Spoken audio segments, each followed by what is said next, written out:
Great. Thank you. Over to you, Krista. Oh, you're on mute. That's probably not a bad thing. I do apologise for my appearance, everybody. I have had a really bad allergic reaction to a spider bite. So I have a rash that's consumed my whole body, and I'm a walking bottle of calamine. So if I don't look very attractive, it's been opening week, moving week, and I've got an allergic reaction to a massive spider bite. So just to add it on. So yeah, I'm not looking as professional as normal today. It's been a very long day, very busy at the centre. So bear with me. Let me just I won't be able to see, I don't think. Let me see. Is this Google Meets, Jen, right? It is, yeah. Let me see. How do I share screen on Google Meets, Charlie? It's the three dots, right? Box at the bottom. It's next to the smart arrow. face. That's it. Yeah. A box to the left, yeah, with an arrow. I got it. 2 seconds. Yeah, amazing that you made it, Krista. Right. It's absolutely amazing. You're very lucky. Can everybody see that? Okay. No, it's not come up yet. It's coming. Oh. Is it coming? Yeah, looking good. Yeah. I don't know. Can you see one slide, or you can see? Yeah. I've had to do the PDF version because it's on Google Meet, so I haven't got slides like that. So you should be able to see. What can you see? Like the main homepage, yeah? Because I can't see anybody. We can see one space, 3 missions: sustainability, social intervention, and community power. I can't see anybody on the Google Meets general child. So if anybody wants to sort of say anything going along, could you navigate for me? Because I'm literally looking at my presentation only. That's all I can see. Yeah, if anyone's got any questions, I'll chip in, Krista. Okay, thanks, Charlie. Appreciate it. So, hello, everybody. Thank you for my bit carnagey welcome this morning. It's been opening week at the Co-Hub this week. So, and it's been very, very busy. I think there was like 60 people in for the community lunch today. So the closet was super busy. So welcome, we are open. Some of you might have been here for the first presentation when I started talking about this a couple of months ago, but we are now open, functioning, and definitely very busy. So to give you an idea, when you hear people talking about the Co-Hub is New Kingshold Community Centre, and we have created the Co-Hub through this model. So it's one space, 3 missions, which are sustainability, social innovation, and community power. So the Co-Hub is comprised of CoCreate Hackney and the Community Closet, which some of you guys might have known already, which is our clothing bank. So the problem, why did we do this? So the first problem we thought of was the rising cost of living crisis. We know, because we're grassroots, that families can't afford the basics, with clothing and essentials and toys and books, things like that, shoes becoming like unaffordable luxuries these days. We know that there's a lot of fragmented community support. So we know Hackney has wonderful grassroots talent, but actually there was no central hub, apart from the council really, that connects resources, services and people. And we all know the council can be quite daunting building, and people get shunted from department to department. So there was a real need for something that residents could access 5-6 days a week and just walk in and get help, and we can connect them. The other main problem, which is something I was quite passionate about, was systemic waste and exclusion, because there's a lot of large-scale contracts going out which ignore local knowledge and waste absolute millions. Grassroots projects like ourselves are still struggling for pennies. So that was the sort of the ethos as to the why we did this. So what will be our utopia? Well, how are we going to make this work? The solution. So fix one was our closet. So that's free and affordable, sustainable clothing and essentials for all. No eligibility criteria here. If you can afford to donate, that's lovely. If you can't, we'll help you, and we won't ask you why you're poor or what's happened or when you're going to get money, and we won't prioritise it. There's no questions asked. Fix 2 was CoCreate Hackney, which is a resident-led social enterprise. I'm the Ops and Community Director, but trust me, I've got 18 residents that are absolutely running this gap. I feel like I'm their secretary most of the time. So we wanted to really empower the consultancy, co-production, training, and their creative empowerment. And then the overall fix is the Co-Hub, which is a single vibrant space blending social impact, circular economy, and grassroots innovation under one roof. That's what we were hoping for. The product of our service. So we are a living, breathing ecosystem where physical and digital hub meets coffee co-production and clothing meets community. Community ideas turn into action. Through the Closet and Co-Create, we now deliver practical solutions. We amplify resident voices and co-design projects that are going to save the system loads of money, reduce a lot of waste, and build extremely good social capital with longevity. I'd like to add that this is a long-term plan. So to give you a bit of context, the community closet is based here. It's open. We've been open for 5 years already, working from various spaces and pop up. We now have a permanent community shop here at the centre. So we're open 6 days a week, 5 days from 10 till 4, and Saturdays by appointment. So we're not trying to do every Saturday, and the centre does get booked out for a lot of private functions at the weekend. So we don't want to encroach on their parties and weddings. But if people need something on a Saturday, as long as we can get an appointment booked in, we'll meet them and we'll help them. Clothing bundles go out for adults and kids. Also a lot of homeware, bedding, towels, stuff like that, and toiletries. And free books and toys go out with every children's bundle, which is really nice. So they always get new books, new toys, and we get amazing donations. Sorry, go on, Jen.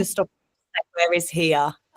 Where is the centre? Because you said here, and New Kingshold. It'll come up. Yeah, New Kingshold. It'll come up at the end. Yeah, New Kingshold Community Centre. We're in at Ainsworth Road, so we're at the top end of Well Street, literally on the Well Street border, coming up to the border with the London Fields PCN, literally by the Iceland at Mare Street, round the back of there.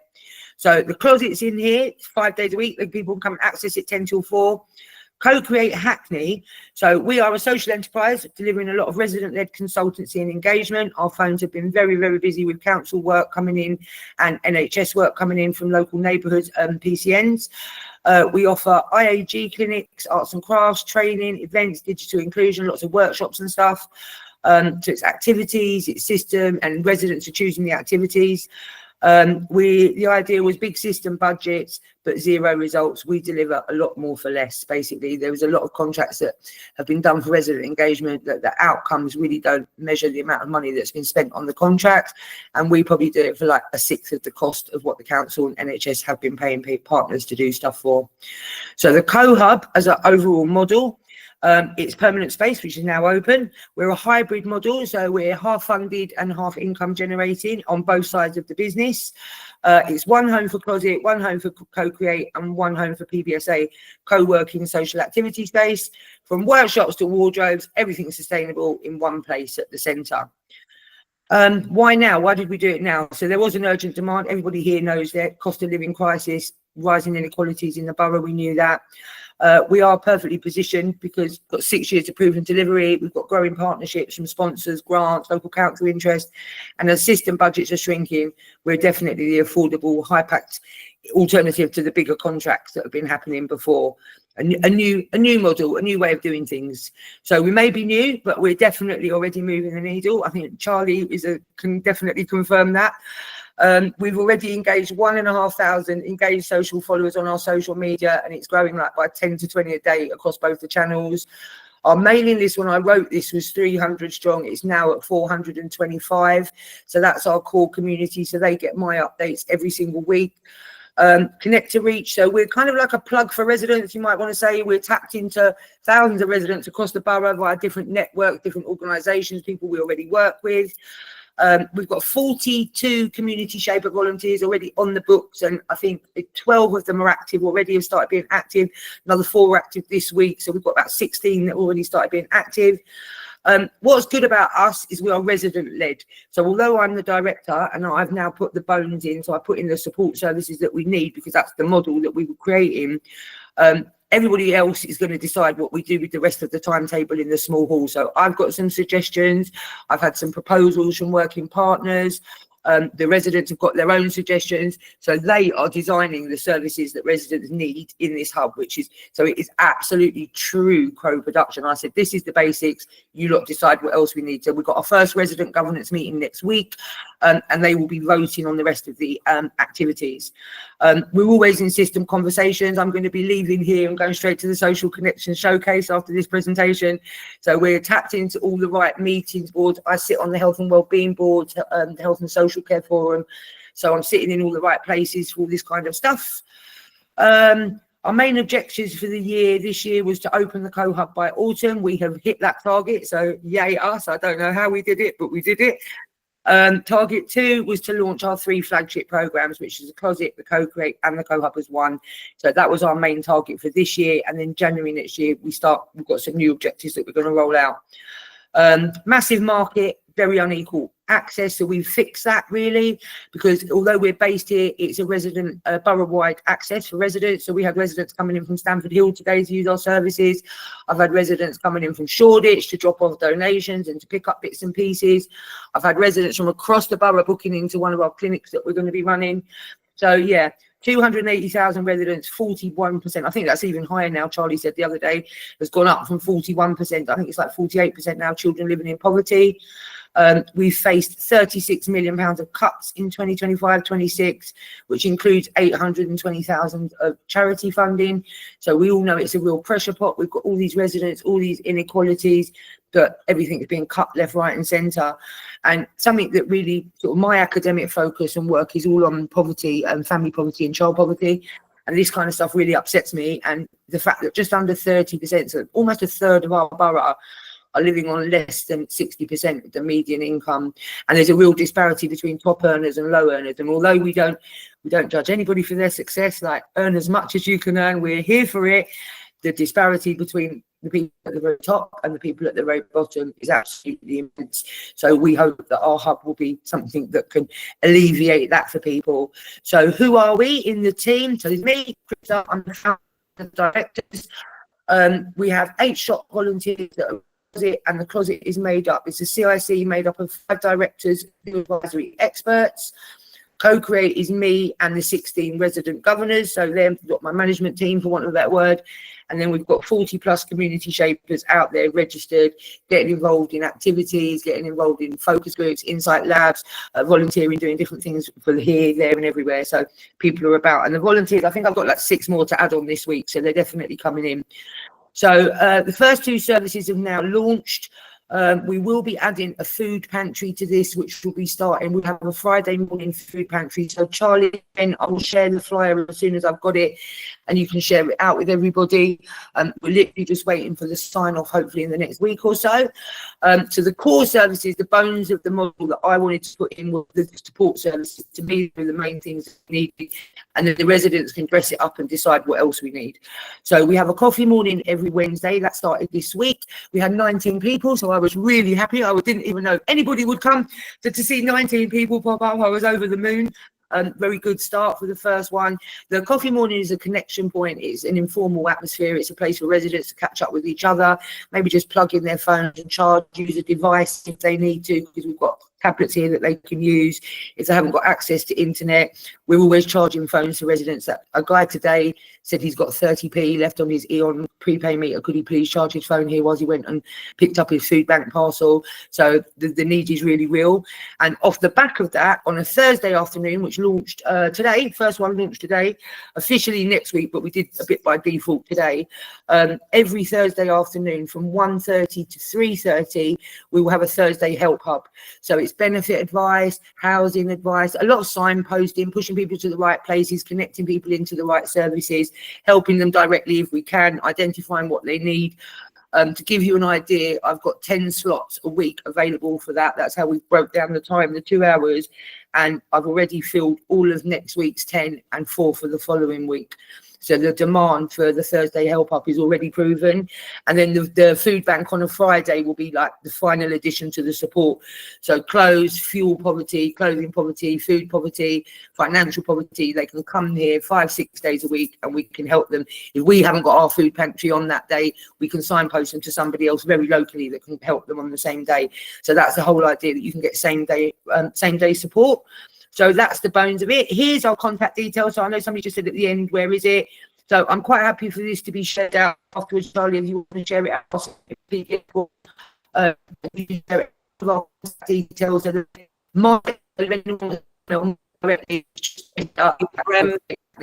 the same. Krista, your audio. Yeah. Krista, we lost you. Your audio went funny for a little bit there. It's been a little bit shaky, but it's mostly been okay. But that very last bit we didn't hear. The contact bit, just the contact bit. Yeah. Oh, so the contact bit, I'll get Charlie to share the slides after. So sorry if the internet's not been great. It's going to be in and out today. But the contact is, all the details are on there. We're at New King's Hold. The generic email is hello@CoCreate Hackney, but if you want me personally, just write Krista. It's just Krista@CoCreateHackney.co.uk. And that's about it, really. That's it. That's my little repertoire. That's it. Any questions? Phenomenal work. Who wants to kick us off with any questions, reflections, feedback, anything? Thank you. I have to say as well, so I have to actually just add on very quickly that we were waiting for our grants to come in. We've applied for like 16, 17 grants, split, come back. We've been approved for all of them, so that's quite cool. You hear me, Jen? Is it lagging out? Losing you again. It went out again, but I think I heard that you got all the grants that you have applied for.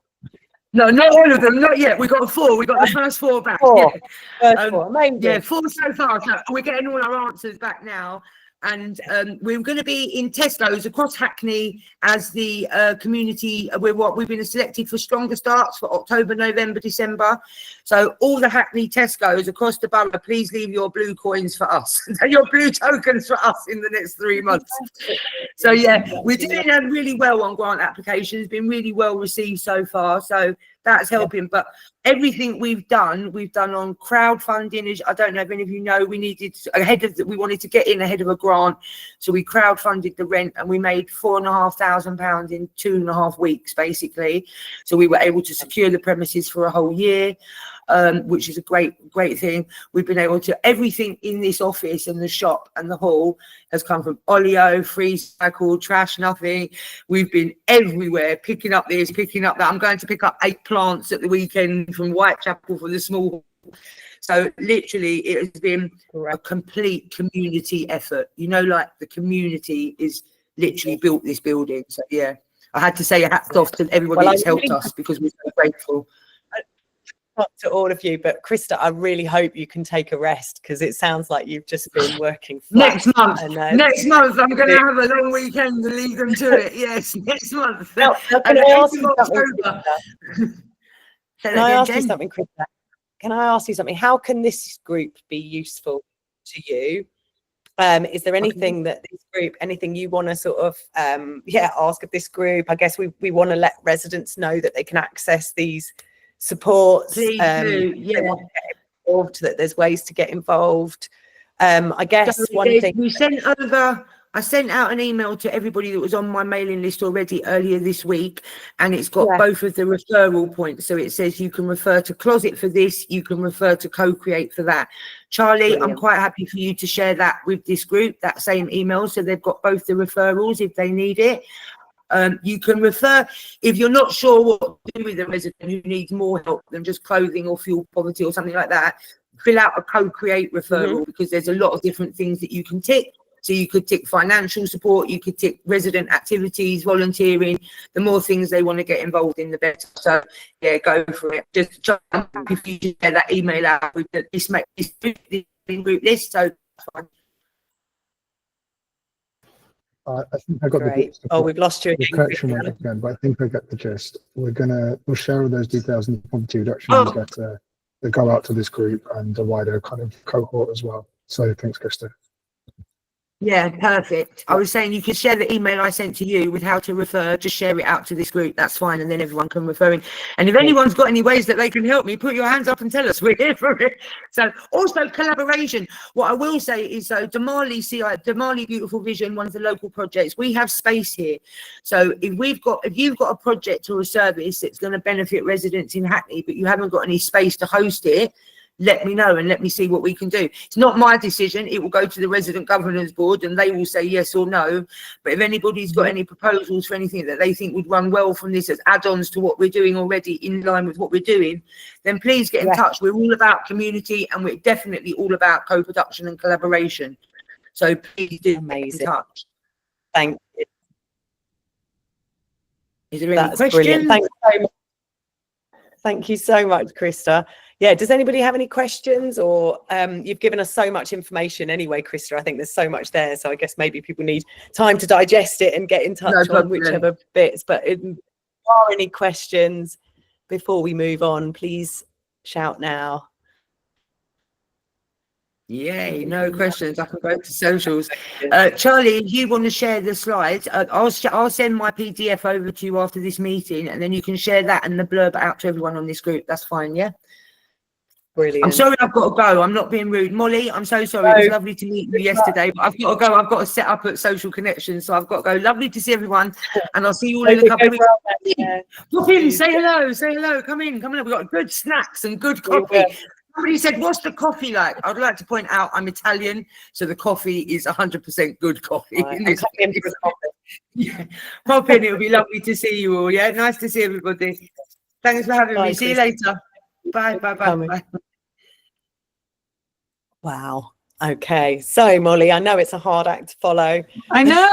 Oh, I should definitely have gone first. That's so amazing. And I met Christy yesterday, and it was such an exciting project. So, I feel like what I'm also very excited about what else I'm talking about. So I will share my screen. I'm sorry that I'm molly.dudabel, something of a professional email, but yeah, it's all right if I just kick off. Yeah, go for it. Fantastic. So there we go. Current slide. Ooh. There we are. Fantastic. Today I'm here to talk about I'm Molly, and I'm from Groundwork London, and we're a social and environmental charity, and we're based all over London, but I work from our office in Hackney, where we do all sorts of different things around community gardening, social integration, community work generally. But I'm talking today about a really specific and really exciting programme called the London Resilient Communities Programme, and that's funded by the GLA. And our kind of aim and our mission statement is London's diverse communities are more resilient in the face of emergencies through the development of community emergency plans and establishment of community resilience hubs. And if you're like, what the hell is she talking about? Don't worry, I'm about to go into more detail. So the kind of real aim of this programme is supporting local communities and businesses to build capacity and resilience. And the reason why we're asking that and we want to support that is that we know how much resilience and capacity there is from organisations like Krista's and from all of the kind of people on this call. We know that that's there, and we also know that we're facing a lot of challenges. And community organisations are often having to support their communities through that.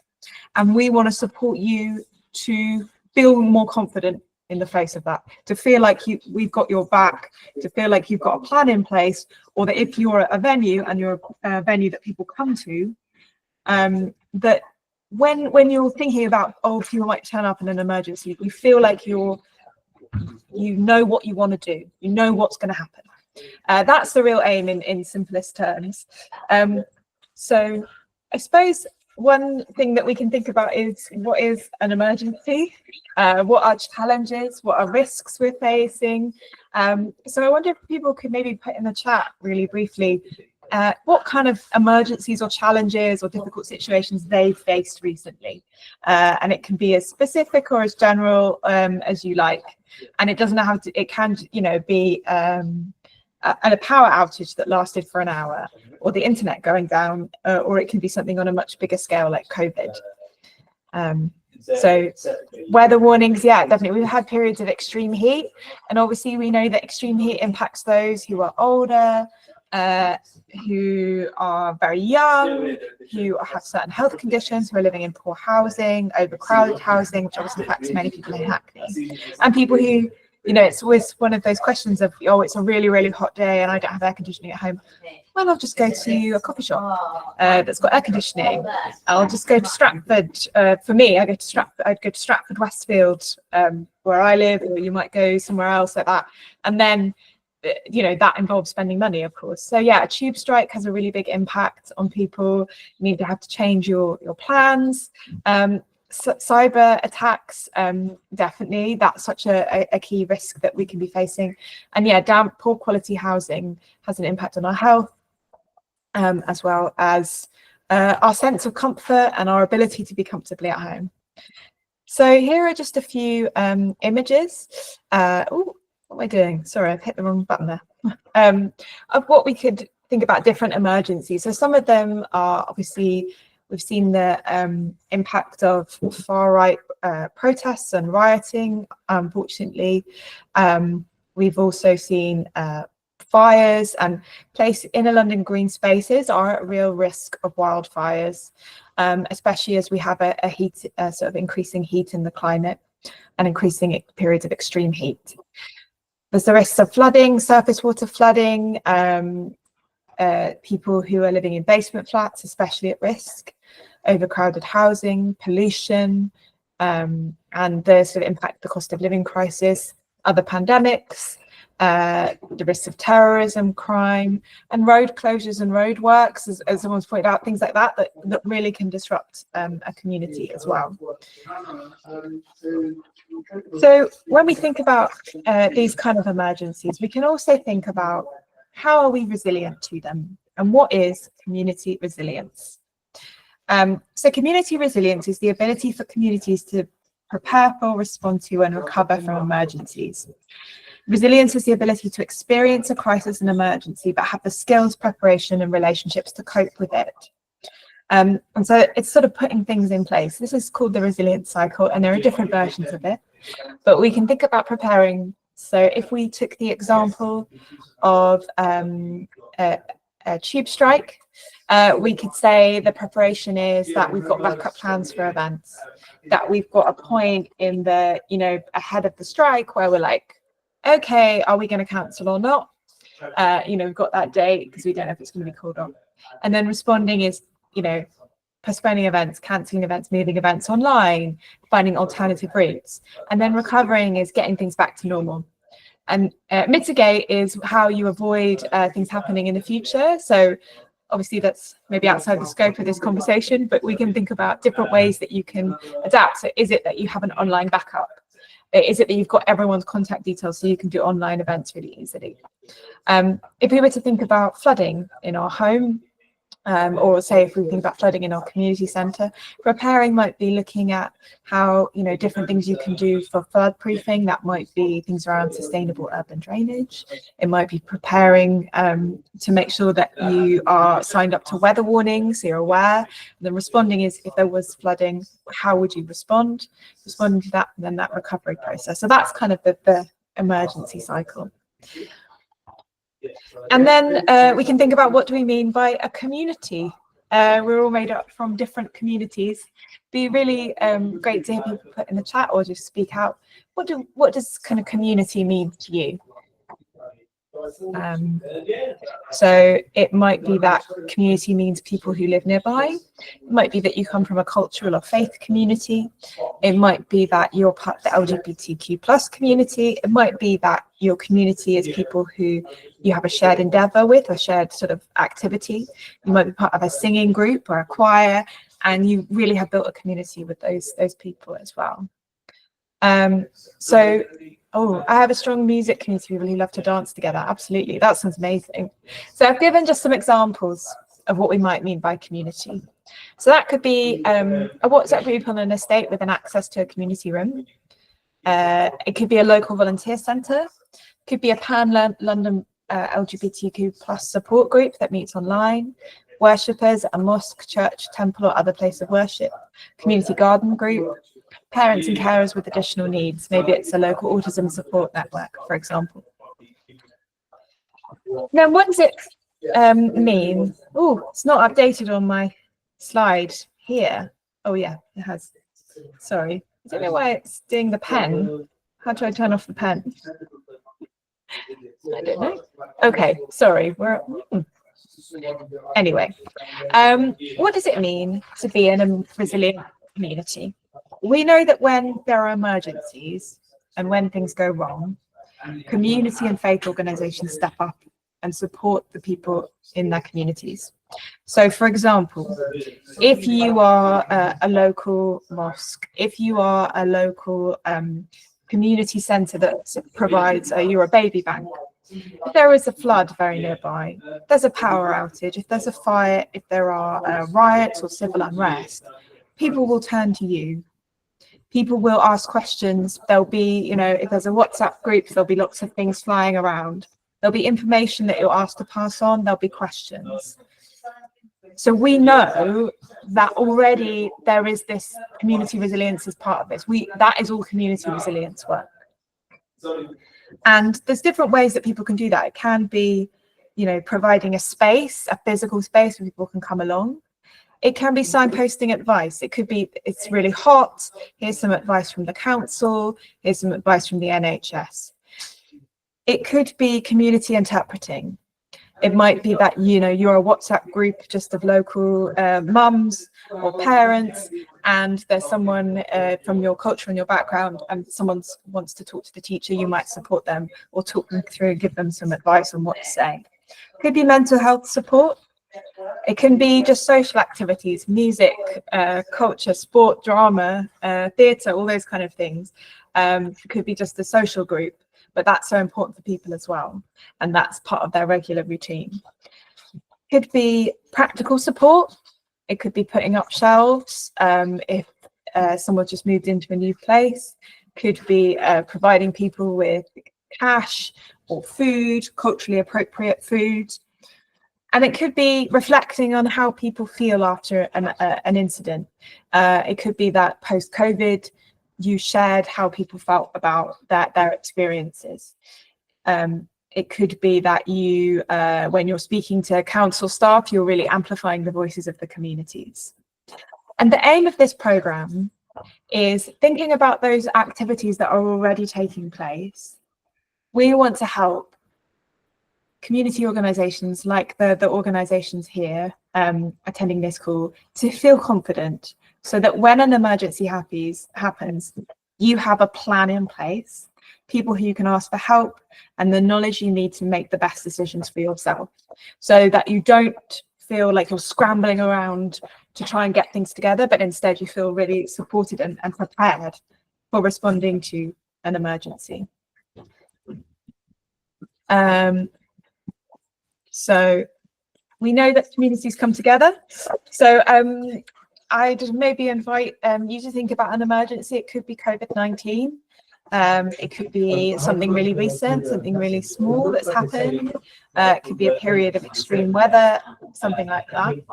And think about what actions you might have taken and how you might have responded, and what would have been helpful when you were responding. So, for example, one really simple thing is during COVID, a lot of people wanted to volunteer, but we didn't have role descriptions in place at that time, so we were having to write them really fast.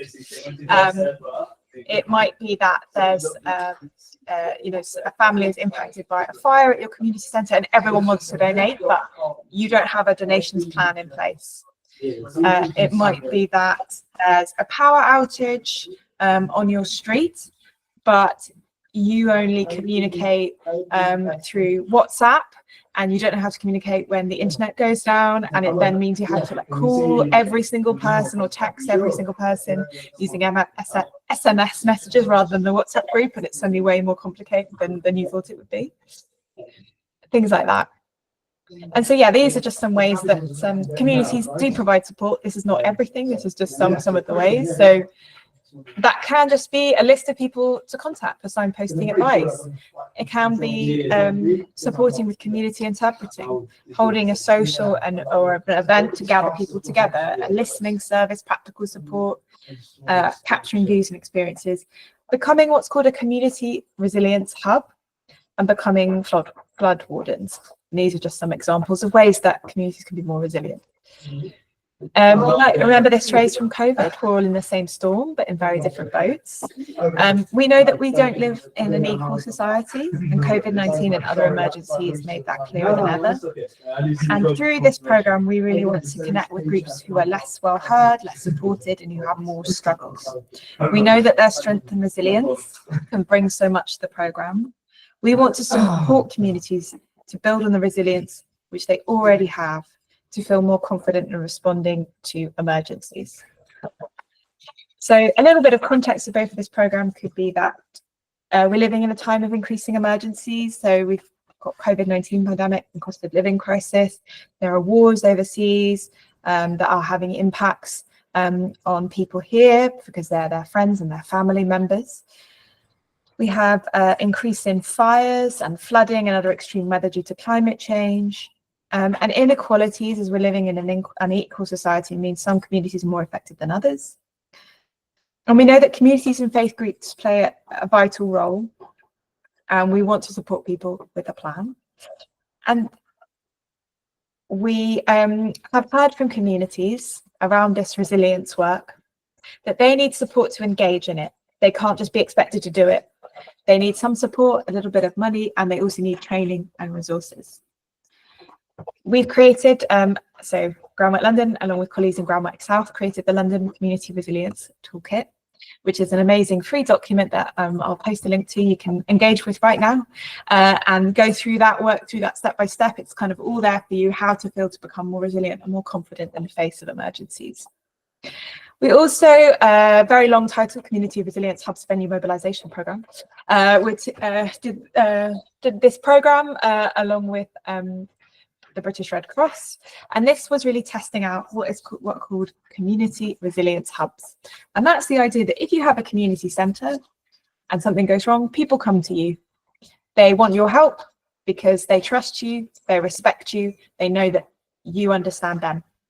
And so sometimes in an emergency, the council has a role to play, and they may say, right, the local leisure centre, that is our official rest centre, everyone is going there. On your estate, wherever your community centre is, people might go, I think I'm going to go to the place that I go to, my kids go to for the youth club, I go through for the parents and toddlers meeting, I think I'm going to go there. They trust you, they know you, and that's where they go. And how can we support community spaces to be prepared for that and to link into the official response? So you're not replacing the official response, you're linking into that official response. So we've got the toolkit, which I just talked about briefly. And then we have the community resilience hubs, which I also talked about briefly, but I'll jump forward to what the programme is. I realise I've given a lot of context. It's the first time I've done this presentation, so I'm like, maybe there's too much context. You can let me know at the end if you need more of what we're actually doing. What we want to achieve, we want communities to create community emergency plans. And there are templates and resources. There's already the London Community Resilience Toolkit, and through this programme we'll create more of those. And we want venues that serve communities to become community resilience hubs, and those coordinate local resilience activities. What this programme will involve, it will involve online training and resources on different hazards, including flooding and extreme heat, other topics such as volunteering and community engagement. So you'll feel really ready and prepared to support your community. It will also contain some small grants for community resilience, and it will support communities, with a structured approach to become more resilient. And there will be a grant programme which will open in November 2025 for applications to provide further support. And it's really important to us that engagement in the programme is led by communities, with the interests, priorities and values being integral to the work being undertaken. And the values that we're bringing forward for this programme, we want this programme to be supportive, community-led and impactful. We really want to make a massive difference to across London and especially Hackney, because that's where I'm based, so a little bit biased there. This is just a very quick timeline. So we're in what we're calling the engagement phase. So just going around and talking about it. We were out yesterday in Hackney. We'll be talking pan-London, just having lots of conversations. In November, the grant scheme will open and then close on actually just the first Monday in December. So you've got a month to write the application, and we'll really focus on the applications being as quick and easy to complete as possible. We'll spend December assessing the grants, letting people know, distributing the grants, and then we'll provide training and support throughout the sort of late winter and spring, where we'll really support communities with that training, resources, and with the grant programme to kind of do those key aims. So everyone will have access to the training and support. It will be kind of free and available for people to engage. So whether or not you've got the, you're interested in applying for the grant or not, if you are not successful in applying for the grant, you will still have access to this training and support. And they will be, our aim is to make everything feel as easy and as comfortable as possible. And the next slide is the first grant. So these are small grants. We're calling this the Toolkit grant, and this grant is focused on creating the community emergency plan. So that is essentially a document that you'll create with your community. So it could be that you get everyone together for 2 days. Maybe you have a regular community meeting. Maybe you have a drop-in session and you talk to people about what's important in an emergency. Maybe you work on creating the plan and then you present it again. You'll also receive a printed copy of the Community Resilience Toolkit. The Hubs grant is larger and it's everything in the Toolkit grant plus training from the British Red Cross. I invite you to hold what's called a tabletop scenario session. If anyone knows about things like Dungeons and Dragons, not there'll be dragons, but it's that kind of vibe. You're not having to like act like there's been a fire, but you're talking about what would happen if there was a fire, how everyone would respond, where we'd go, what would we do, what's the plan in those kind of events. If everyone turned up here, what would we be doing? And you're beginning that process of becoming a community resilience hub through assigning roles and responsibilities and planning to use your physical space as a response venue. So that could just mean we've got some bottled water, and if people came, we'd be giving out bottled water. Jeff would be the volunteer coordinator and Mohammed would be the person speaking to the council staff, those kind of conversations. So really feeling like if something did happen, you'd have a plan in place. So that's a very quick summary. So I'll send the slides later. I know I'm maybe coming up to time, so I'll be speedy, sorry. So what to do now? I'm going to paste some links in the chat. We really inviting people to sign up to the programme, go to our website, have a read of it, have a look at the London Community Resilience Toolkit, register for our launch event. We're holding a launch event on the next Thursday, where we'll talk more about the programme. And then prepare, put this in your diary. The grant programme opens at 10 AM on Monday the 3rd of November and closes on Monday the 1st of December. So kind of prepare yourself for that. Get in touch with us if you have any questions, share information about this project across your networks, and have as many conversations as you can about community resilience and this piece of work, because I think it's something really empowering for communities to feel like they've got a plan in place and that they're not just doing these activities, in response, that they feel prepared. So yeah, I hope. Thanks so much for everyone for their time. And yeah, any questions from anything? Yeah, come in, Charles. I'm going to turn off my my presenting. Sorry. Hi, Charles. I guess there are a few things that could come up, but firstly to say we did this internally as a team once, a kind of tabletop exercise, and it was really valuable to kind of point out where the blockers are. So I really recommend organizations do think about what happens in a crisis. It kind of reveals all sorts of things. My question for you, Molly, would be, have you reached out to faith organizations or faith networks about this? Often those are the pillars and communities where people also gravitate to, and what we can try and set you up with the links if that's useful. That would be amazing. Yeah, faith communities are a key part of this program. We're holding a special, like in late November, holding a particular event for faith communities, and we recognise how important they are. Absolutely. Yeah, thank you so much. When that date comes across, can you forward that to us so we can get it to the people in our networks? Absolutely. I'll just paste that in now. Yeah, I'll paste link here. So that's the link to the whole program and the registration link for the faith group, the faith sector information session. Claire, you raised your hand. Hi, Molly. Thanks very much for that. It's really, really interesting.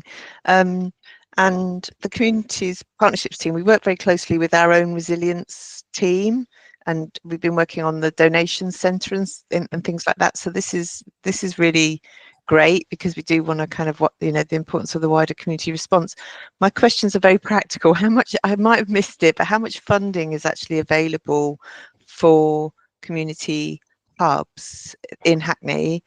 And how are you thinking? Are you thinking about geographical spread? Are you thinking about making sure plus across different communities, like the ones you're just describing? I'm just thinking about this because there's still quite a lot of inequality in terms of where that's why the faith communities is so important, because there's still quite a lot of inequality in terms of who actually has access to and runs community spaces. Yeah, thanks. So thanks so much. I'm just typing in the chat the answer to your question. So it's £500 for creating the community emergency plan, and £1,000 for taking those steps to become a community resilience hub. So I'm aware that that is a small fund, and the aim of this is definitely not everything that an organization will have to do to become resilient. It's like very clear outputs. Oh, what is the total pot? That is the question. So sorry. So I should say this funding is from the GLA, and obviously they have a really, the colleagues in the GLA, the London Resilience team, they have a real vision and passion, and this is hopefully the beginning of a period of work. So the total fund is £39,000. So that's £20,000 for hubs and £19,000 for the toolkit grants. And it is pan-London, and obviously we are thinking about a range of different criteria. We want to reach those communities who are less well heard. We also want to have a geographic spread. As much as I want to give all of the money to Hackney because of the fact that I'm based here and my bias towards it's an amazing borough, of course that's not what we would be doing. So I think what we want to do is make sure that the application form is not based on how good you are at writing application forms, but rather, the communities you're serving and having that benefits of the journey. The other thing to say is everyone will have access to the free resources, conscious obviously of time and capacity.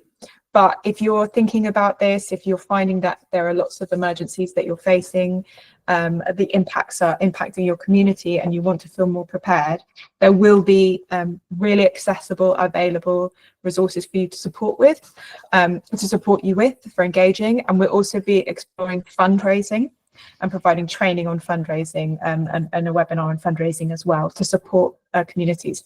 But speaking as someone who applies for funding, I'm very conscious that it is always a challenge, and we are working within the resources that we are. I hope that answers the question. Yeah, thank you. It's like, if that's London wide, it's quite a small pot, isn't it, really, for 33 London boroughs? Yeah. So there might be okay, thanks. Thanks, Claire. Any other questions? Abby. Yeah, hi Molly. Thanks for sharing that. It really comes at I think the right moment. Earlier this year, there was the Just In Case report around UK civil food resilience. And one of the key recommendations in that report is that it is about the community preparedness. It's not just about government and local authorities or authorities at different levels being prepared, but that community is really an important band of that. And I guess just following on from the work that was done on that report and some of the ways to prepare, both on the individual level as well as with communities, has there, just from what you can tell in this work, has there been any engagement with that report specifically on food? Is there an opportunity within these pots of funding to do more specific toolkits, or is it more general preparedness? Just seeing real links between food resilience and some of the shocks we could face as a borough, as communities. That's a really great question. So I should say that we're working in partnership with the Communities Prepared team, who are part of Groundwork South and the British Red Cross, and they are the real technical subject matter experts. In Groundwork London, we're bringing our London and communities experience. So I'm always speaking from a layman point of view, and then they're the experts.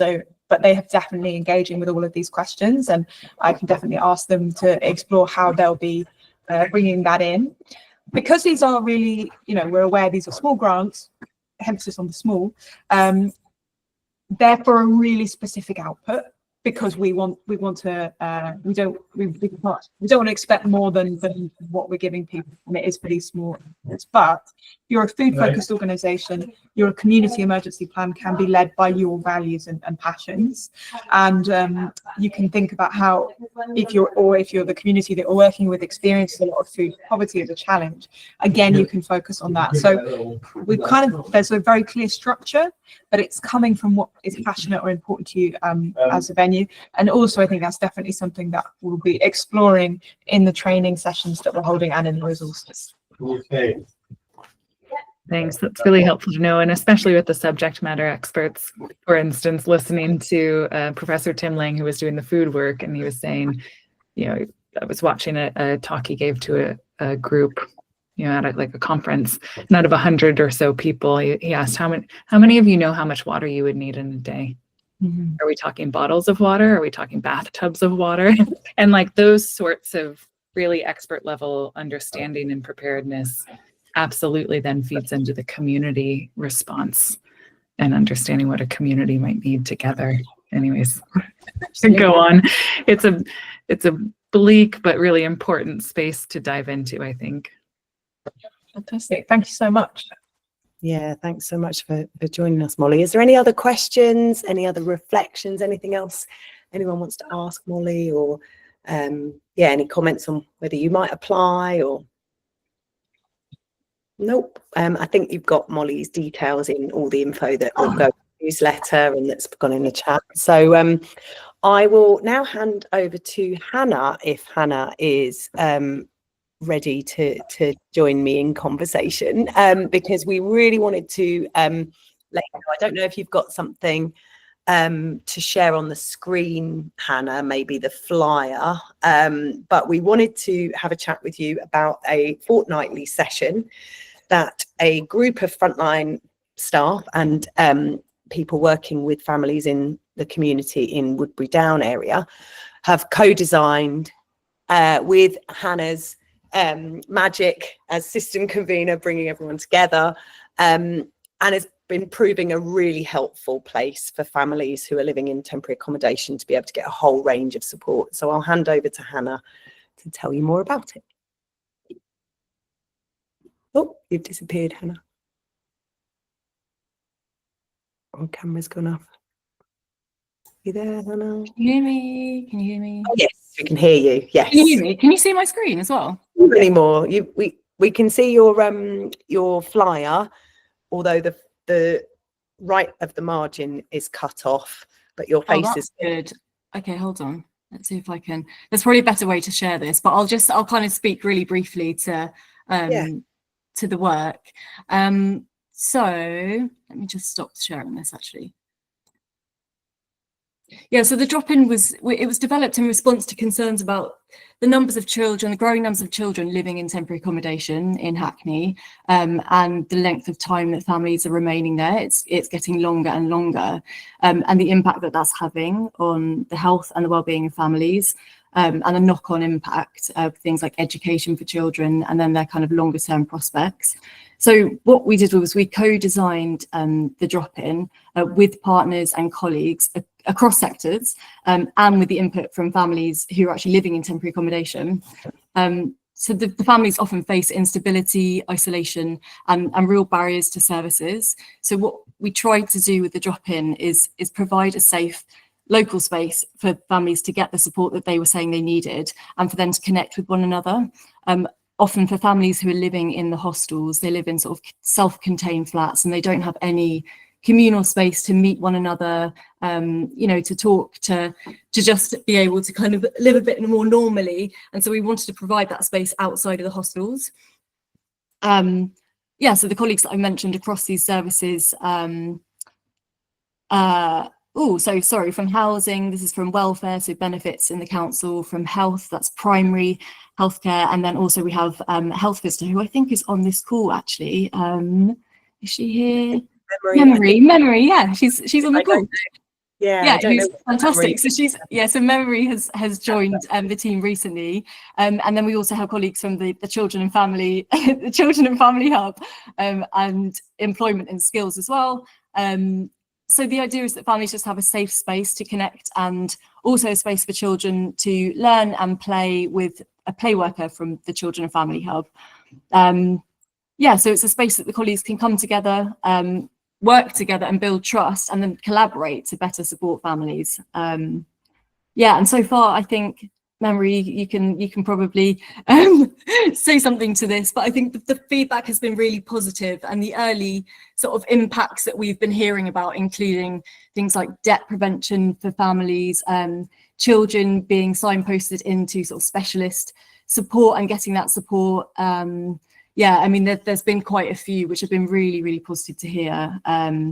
And then on top of that, just colleagues across services and sectors actually being able to connect in person, but then also outside of the drop-in to sort of better support families, you know, really holistically. So yeah, if anyone on this call is working either directly or indirectly with families, or you're keen to just come along and see the drop-in in practice, please do.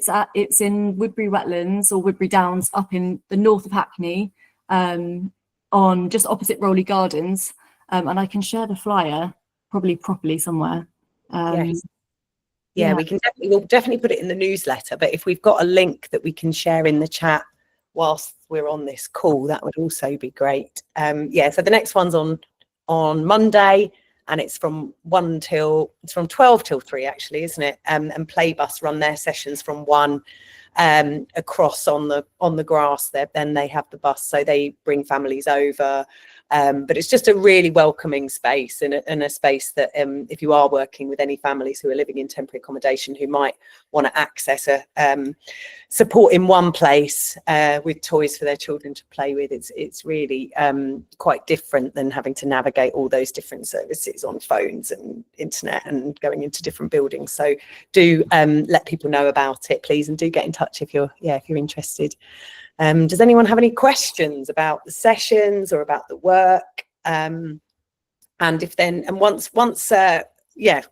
are no questions or reflections on that you want recorded, what I thought we'd try today is to turn off the recording after this bit so that we can have an open discussion. If people want to put their cameras on and share anything, then it won't then end up on YouTube. So yeah, any questions for Hannah whilst the recording's going on, or anything anyone else on the call wants to promote before we put the recording off for those who might watch the recording back? No? Okay, well, I'll thank those who are watching. Oh, Charlie, you want to promote something last minute before we... Just to do my usual spiel that I do at the end of most of these calls. We're still working with Crew Energy to deliver energy advice across the borough. That's going to be more pertinent in the coming months as the weather starts to change and residents can save money through behaviour change and through energy saving equipment. We have the capacity at the moment, so we're in the borough 2 days a week on Wednesdays and Thursdays, and we're trying to go out to as many community partners as we can to distribute that equipment and that advice. And if we meet people who have more serious issues with their energy while we're there, we can then signpost them to a second level of support, which could include a home visit and all sorts of other types of activity to help their residents save money and get control of their bills. If you're running a session where you'd like us to attend, please let me know. I'll stick my email in the chat and we'll try and get someone down there in the coming months. We've already helped about 2,000 residents this year in Hackney, and I think we've saved them a total of over 60 grand just on 1 year's estimate. So it does work. So if you're interested in learning more, let me know. I'll stick my email in the chat. Brilliant. And details will be in the newsletter as usual on that as well, which you'll receive after the session. Yeah, so thanks for everyone watching the recording. We'll turn it off now unless there are any last minute questions, reflections, things people want to share for the recording. Nope. Okay. So if you don't mind, Charlie, ending the recording after you've posted your bit.